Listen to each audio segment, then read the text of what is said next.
Selfie लेने चढ़े 3 लोगों की मौत हो गई है, 6 लोग गंभीर रूप से घायल हो गए हैं। हालांकि अभी तक आधिकारिक पुष्टि नहीं हुई। अमीन कागजी जी ने जरूर ये बताया कि वो एसएमएस अस्पताल में मौजूद हैं और वहां ये कंफर्म कर दिया गया है कि 3 लोगों की कैजुअल्टी हो गई, यानी कि 3 लोगों की जान बिजली की वजह से चली गई। फिलहाल सिविल डिफेंस की टीम मौके पर मौजूद है, बचाव कार्यों में जुटी हुई है।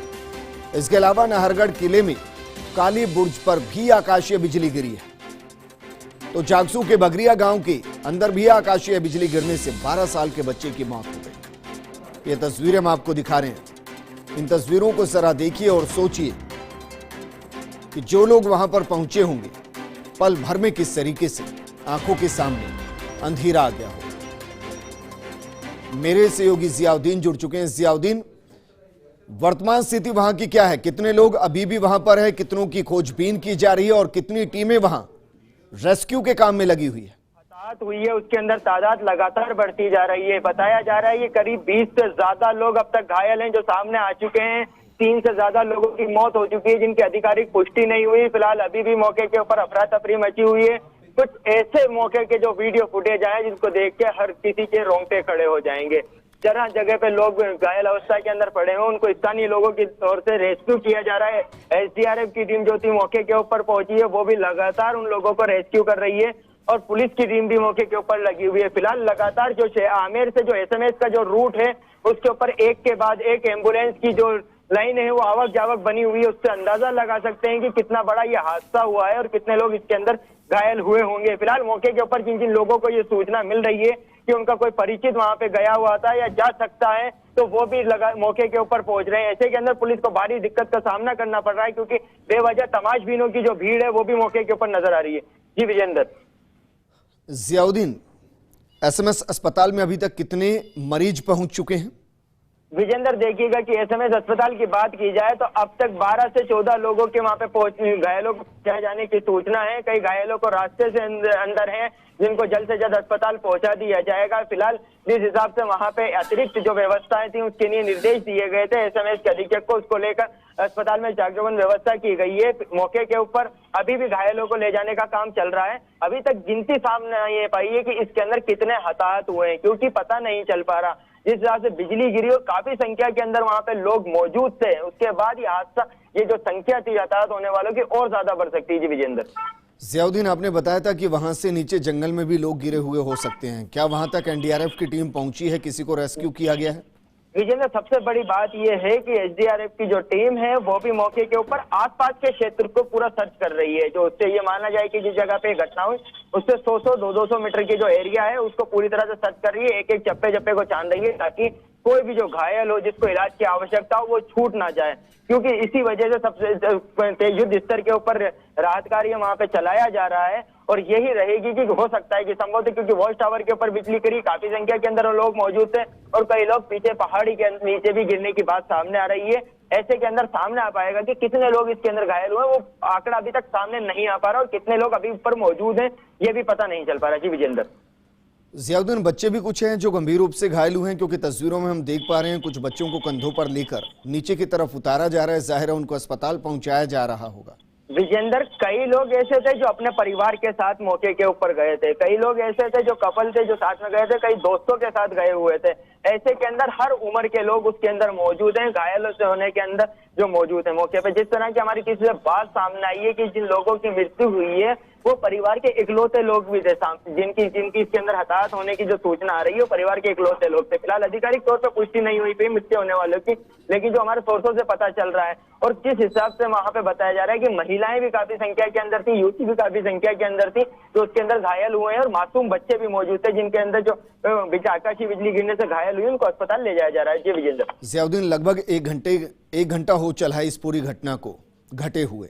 क्या अभी भी वहां लोग मौजूद हैं, उनको बचाया जा रहा है? ये सवाल मैं इसलिए कर रहा हूं क्योंकि इससे पता चलेगा कि वहां पर कितनी तादाद में लोग होंगे और कितने गंभीर हुए। विजेंद्र, आपको और सबकी जानकारी के लिए दुरुस्त कर दूं कि आकाशीय बिजली गिरे हुए लगभग 2 घंटे के करीब हो चुके हैं। घटना को हुए 2 घंटे हो चुके हैं। 1.5 घंटा वहां पर राहत कार्य चलता हुआ हो चुका है। काफी लोगों को नीचे उतारा जा चुका है, घायल थे उनको अस्पताल पहुंचाया जा चुका है। फिलहाल अभी भी जो बात सामने आ रही है, काफी संख्या में लोग ऊपर जो मजरूब हैं उनको वहां पे मौजूद है, उनको भी नीचे लाने की तैयारी की जा रही है। फिलहाल लोग थे जो काफी देर से, क्योंकि काफी लंबी डिस्टेंस उनको तय करना पड़ती है, फिर उनके बाद घायलों को नीचे लाना पड़ता है, इस वजह से उनको थकान हो गई है। लेकिन फिर भी लोगों का हौसला कम नहीं हो रहा। जो स्थानीय लोग हैं, जिनकी जितनी तारीफ की जाए वो कम है, जिन्होंने समय रहते लोगों को उपचार के लिए अस्पताल पहुंचाया। जी विजेंद्र। जियाउद्दीन, क्योंकि अक्सर हम देखते हैं ऐसी घटनाओं के बाद जब ज्यादा संख्या में लोग इधर उधर होते हैं उससे भी समस्याएं होती है। अब क्योंकि एसडीआरएफ की टीम पहुंच चुकी है, पुलिस पहुंच चुकी है, एम्बुलेंस पहुंच चुकी है, लोगों को समझाया जा रहा है कि पैनिक मत कीजिए, हम एक एक करके सबको नीचे उतार लेंगे। लेकिन विजेंद्र देखिएगा, ये एक स्वाभाविक है, मानवीय दृष्टिकोण भी कह सकते हैं कि जिसका कोई अपना उस जगह पे मौजूद हो और उसका पता नहीं चल पा रहा हो या संपर्क नहीं हो पा रहा हो, तो एकाएक जो परिवार के सदस्य होते हैं या उससे परिचित होते हैं तो वो वहां पे पहुंचते हैं घटना के बाद। और यही वजह है, क्योंकि वो पैनिक कंडीशन जो पैदा हो रही है कि किसी की सूचना के बाद काफी संख्या में जो लोग मौके के ऊपर पहुंच रहे हैं वो इसी वजह से पहुंच रहे हैं। भीड़ जो काफी जमा हो रही है वो इसी वजह से हो रही है। फिलहाल इसी तरीके से जो पुलिस है उसने जो ट्रैफिक है उसको डाइवर्ट भी किया है थोड़ा बहुत, ताकि लोग एकाएक वहां पे मौके पे ना पहुंच सके। जो काम कर रही है जियाउद्दीन, आप हमारे साथ बने रहिए, हमारे सहयोगी निर्मल तिवारी भी हमारे साथ जुड़ चुके हैं। निर्मल, यकीन नहीं हो रहा है क्योंकि खुशियां मॉनसून के बाद जब बारिश आई तो राहत थी, लेकिन आंखों से आंसू निकलने लगे तस्वीरों को देखकर। बिल्कुल विजेंद्र, देखिए कि अगर जयपुर की बात करें तो बरसात जैसे ही होती है, और अगर देखो संयोग भी देखिए, बरसात और अवकाश का दिन यानी रविवार, एक ऐसा इसको संयोग कहिए कि दुर्योग की बरसात आती है और लोग पहुंचते हैं सीधे नाहरगढ़ और आमेर की तरफ यानी पहाड़ी की तरफ। और वही हुआ जिसका डर था, चूंकि अनलॉक की स्थिति है और उसके बाद इतने अच्छे प्रबंध नहीं हो सके, तो आमेर महल के ठीक सामने ये जो मावठा और मावठे के बाद सड़क और सड़क के सामने जो पहाड़ी है उसका वाच टावर, यानी कि वहां कोई भी ऐसा नहीं था जो रोक सके किसी पर्यटकों को वहां जाने से या उनको समझाइश कर सके उनकी। और वही होता है, तेज बरसात होती है, 1-1.5 घंटे की बरसात के अंदर बिजली गिरती है और बिजली गिरने से भारी नुकसान होता है। कैजुअलिटी सामने देख सकते हैं, कितना दर्दनाक माहौल है, लोग वहां उतारे जा रहे हैं, घायलों को उतारा जा रहा है, और जो मृतक हैं उनको वहां से रिकवर किया जा रहा है, उनके परिवार को जैसे जैसे सूचना मिल रही है पुलिस की तरफ से। और देखिए विजेंद्र, सबसे बड़ी बात, सबसे पहले इस बात की सूचना मिली थी पुरातत्व विभाग को। पुरातत्व विभाग ने जो अपनी रेस्क्यू टीम थी, पंकज धरेंद्र जो महल अधीक्षक हैं, उन्होंने सबसे पहले अपने 3-4 जो होमगार्ड से रेस्क्यू टीम थी उसको रवाना किया। वहां जाके जब हालात देखे कि हालात तो बहुत भयावह हैं और बहुत सकरी जगह है वहां से निकलने का और आने जाने का जो रास्ता है, तुरंत पुलिस को सूचना दी गई, एसडीआरएफ को सूचना दी गई, जिला प्रशासन को सूचना दी गई, और उसके बाद का तो सूरत हाल सामने है। बड़ी दर्दनाक तस्वीरें हैं, ये वो जगह है, ये वो मंजर है। आप देखिए, साथ ही साथ नाहरगढ़ की जो काली बुर्ज है विजेंद्र, उस पर भी बिजली गिरी है। गरीबत ये रही कि वहां पर कोई भी इंसान नहीं था, इस वजह से वहां कैजुअलिटी नहीं हुई। लेकिन जो मावठे के सामने जो वाच टावर को हुआ तो निश्चित तौर पर दर्दनाक है। और इससे एक सवाल जरूर खड़ा हो गया विजेंद्र, देखिए कि जब इतना बड़ा विश्व विरासत में हमारा ये जो पूरा माहौल, जो पूरा आमेर है, वो महल जो है वो शुमार है, तो क्यों नहीं आसपास इस तरह की व्यवस्थाएं की जाती कि छुट्टी का दिन है, अवकाश का दिन है, बरसात है, मानसून का मौसम है, पर्यटक पहुंचेंगे, खासकर जो यंग पर्यटक होते हैं, यंग कपल्स हैं, यंग पर्यटक है, वो पहुंचते हैं। और देखिए यहाँ के जो हालात है, मैं आपको लगातार हम कोशिश करने की, ये लगातार कोशिश कर रहे हैं, इस बात को बता रहे हैं पिछले 1 महीने से कि लगातार वहां पर ओपन बियॉन्ड की टीम भी जा रही है, तो वहाँ बियर की बोतलें पड़ी रहती है, तमाम तरह का इस तरह की चीजें दिखती है, तो वहाँ किसी तरह का नियंत्रण नहीं है। और वही कारण है कि आज इतना बड़ा हादसा पहले ही बरसात में हो गया विजेंद्र। बिल्कुल निर्मल, ये भी मैं जानना चाहूं, क्योंकि शायद ये सवाल इस वक्त सही नहीं, क्योंकि इस वक्त जिंदगियों को बचाना ज्यादा जरूरी है, लेकिन क्या फिर भी जिस इलाके के अंदर, जिस जगह पर यह घटना घटी है, क्या वहां इतनी रात तक होना नियम के हिसाब से सही है, परमिटेड किया गया है? बिल्कुल नहीं, जो ये जगह है ये उधर किसी तरह का इंसानी दखल नहीं है। देखिए वो वाच टावर लगा रखा है और वाच टावर पर सिर्फ वहाँ के जो आसपास की गतिविधियां उनको नजर रखने के लिए। लेकिन जो युवा है, देखिए अब इसमें ये वाकई सही कह रहे हो आप विजेंद्र, ये मौका नहीं है इस तरह की बात करने का।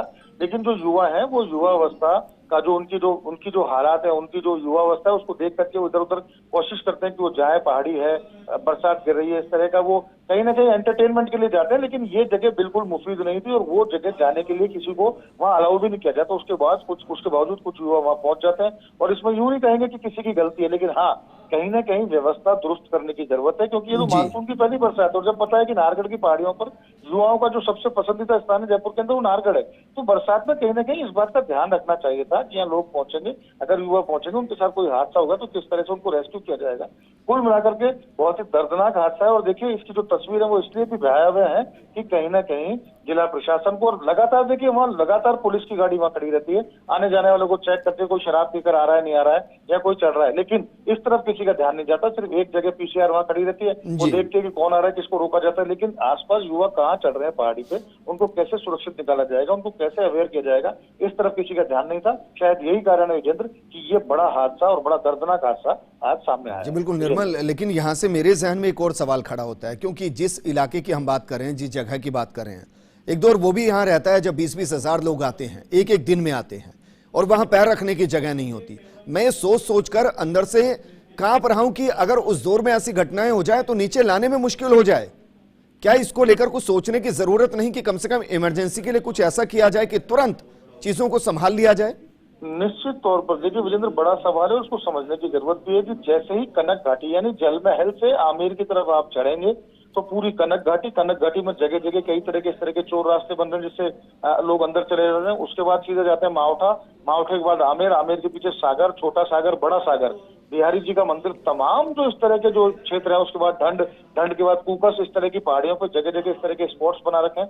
वहां पर युवा बेरोक टोक जाते हैं, या तो वहाँ किसी तरह का ना तो वहाँ कोई साइन बोर्ड है, ना किसी तरह की खतरे की कोई चेतावनी देने की बात की गई है, ना किसी तरह के वहाँ कोई रेस्क्यू टीम खड़ी की गई है, किसी तरह का कोई जीवन रक्षा के किसी तरह के कोई उपकरण, कोई साजो सामान, कुछ भी नहीं है। जब इतना बड़ा टूरिस्ट स्पॉट है, विश्व विरासत में शुमार है, तो कहीं ना कहीं जिला प्रशासन को, पुरातत्व विभाग को, स्थानीय प्रशासन को इस बात का, वहाँ का जो पुलिस प्रशासन है उसको इस बात का इल्म है, उसके बावजूद किसी तरह के प्रबंध नहीं किए गए हैं। और देखिए मैं फिर कह रहा हूँ, दोहरा रहा हूँ, आज सिर्फ सीजन की पहली बरसात है, पहली बरसात में अगर इस तरह का हादसा सामने आया है, और चूंकि अब अनलॉक की स्थिति है, लगातार टूरिस्ट बढ़ रहे हैं, कल 1450 से ज्यादा टूरिस्ट थे, आज 850 से ज्यादा टूरिस्ट है, और लगातार इनकी संख्या बढ़ेगी जैसे जैसे बरसात आएगी। तो निश्चित तौर पर इस तरह के प्रबंध करने चाहिए थे। आज का हादसा एक सबक के तौर पर लेना चाहिए जिला प्रशासन को, पुरातत्व विभाग को, और तमाम जो वहाँ रेस्क्यू टीम और जो भी जो प्रबंध जो वहाँ लगा हुआ है, तमाम जो जितने भी होम गार्ड्स लगे हुए हैं, जितने भी टैफ कर्मी हैं, उनको इस बात से सबक लेना चाहिए। अगर पहली मानसून की बरसात में ये स्थिति है, तो नाहरगढ़ तो एक ऐसी स्थिति है कि जहाँ एक तरफ पहाड़ दूसरी तरफ खाई, तो निश्चित तौर पर युवा या जो भी जाएगा उसके साथ हादसा हो सकता है, इसलिए प्रबंध जरूर करना चाहिए। अच्छा निर्मल, एक और चीज मैं आपसे समझना चाहूंगा, क्योंकि आप उस इलाकों के बखूबी समझते हैं, आप अक्सर वहां जाते भी हैं खबरों को करने के लिए। वॉच टावर के बारे में कहा जा रहा है कि वहां जब बिजली गिरी तो नीचे जंगल में बहुत से लोग गिर गए होंगे, ऐसी आशंकाएं जताई जा रही हैं। तो मैं आपसे जानना चाह रहा हूं कि उससे नीचे का कितना हिस्सा है, कितना गहराई है वहां पर, और क्या आपको लगता है कि नीचे अगर लोग गिरे होंगे तो उनको बचाना आसान होगा? देखिए विजेंद्र, जिस जगह वॉच टावर है वो जमीन से करीब 350 फीट ऊंचा है, 350 फीट ऊंचा, और जगह जगह बीच में कुछ ऐसे पठार टाइप बने हुए हैं जिनके ऊपर युवा जाके बैठते हैं, कुछ पत्थर है, कुछ इस तरह की ग्रीनरी वहाँ है। लेकिन वहाँ अगर किसी तरह की फिसलन होती है, अगर वहाँ किसी तरह का स्टैम्पेड होता है, भगदड़ होती है, तो निश्चित तौर पर 350 फीट से ऊपर अगर कोई नीचे गिरेगा तो उसके बचने की बिल्कुल किसी तरह की कोई संभावना नहीं है। और ये वो जगह है जहाँ पर मानवीय दखल नहीं होना चाहिए, वो कोई टूरिस्ट प्लेस नहीं है। सिर्फ युवा अपनी जगह देखता है, जा रहे हैं कि ठीक है मैं बैठूंगा, प्राइवेसी उसको चाहिए, वहाँ उस तरह की वो जाएगा, अपना एंटरटेनमेंट करेगा, लेकिन वहाँ किसी का, मैं फिर दोहरा रहा हूँ, वहाँ किसी तरह का कोई प्रबंध नहीं है, वहाँ किसी तरह का मानवीय दखल नहीं होना चाहिए, वहाँ किसी तरह की टूरिज्म एक्टिविटी अलाउ ही नहीं है। ये वो जगह है जो आमेर महल के सामने है, यानी अच्छा कई बार ऐसा भी होता है विजेंद्र कि ये वही जगह है जहाँ से अगर बरसात होती है तो तेज बहाव पानी का सीधा मावठे की तरफ आता है, तो बचने की बिल्कुल गुंजाइश नहीं है। 300-350 फीट की ऊंचाई से अगर कोई गिरेगा तो अगर उसको हम ये कल्पना करें कि वो बच जाएगा, तो निश्चित तौर पर ये सोचना बेईमानी होगा। निश्चित तौर पर प्रबंध की जरूरत है, निश्चित तौर पर कड़ी सुरक्षा की जरूरत है, और जहां मानवीय गतिविधि नहीं हो सकती, जहां पर्यटन गतिविधि नहीं हो सकती, अगर वहां कोई अगर पहुंच रहा है तो निश्चित तौर पर कहा जा सकता है कि स्थानीय प्रशासन और जो जिम्मेदार लोग हैं उनकी गलती है। जी बिल्कुल निर्मल, शुक्रिया हमारे साथ जुड़ने के लिए। तस्वीरें हम आपको दिखा रहे हैं, सबसे पहले फर्स्ट इंडिया आपको तस्वीरें दिखा रहे हैं, राहत की तस्वीरें, थोड़ी सुकून इसलिए आप कह सकते हैं क्योंकि एम्बुलेंस आपको काफी संख्या में वहां दिखाई दे रही है, जो इस पूरी घटना के अंदर घायल हो गए हैं उनको तुरंत एसएमएस अस्पताल पहुंचाया जाए, नजदीकी अस्पताल पहुंचाया जाए, उनकी जिंदगी को बचाया जा सके। और देखिए यहां इस वक्त ये भूल जाइए कि किसने कोरोना प्रोटोकॉल की पालना की है, क्योंकि यहां जिंदगियों को बचाया जा रहा है। ये जितने भी इस वक्त आपको दिखाई दे रहे हैं, आप इनको वॉरियर ही कह सकते हैं, क्योंकि वो लोगों की जिंदगियों को बचा रहे हैं। मेरे सहयोगी जियाउद्दीन जुड़ गए। जियाउद्दीन, तस्वीरें वहां की बताइए, और अगर मुमकिन है तो लोगों से बात करके बताइए कि किस तरीके से घटना वहां पर घटी और कितने लोगों को अभी तक वहां रेस्क्यू किया जा चुका है। इतना दर्दनाक हादसा है, किस तरह से विजेंद्र देखिएगा। विजेंद्र देखिएगा हालात जिस हिसाब से हैं कि कितने लोगों को घायल है जो है उनको नीचे लेकर आए हैं। एसडीआरएफ लगातार काम कर रही है मौके से। जो सबसे पहले एक्सक्लूसिव विजुअल हम दिखा रहे हैं आपके, जो अब तक हमारे पास जो बात सामने आई है, लगभग इसके अंदर ये बताया जा रहा है कि सामने इसके अंदर इस पूरे घटना के अंदर 11 से ज्यादा डेड बॉडी रिकवर करी जा चुकी है। एक बड़ी खबर जो हमारे पे मौके पे जो मौजूद लोग थे उन्होंने तरफ से बताया गया है, स्थानीय जो गाड़ी है उनके मदद से लेके जाया जा रहा है। देखिएगा किस तरह का अफरा तफरी का माहौल है। लगभग आधा दर्जन से ज्यादा जो एम्बुलेंस है मौके के ऊपर पहुंची है। स्थानीय लोगों का यही कहना है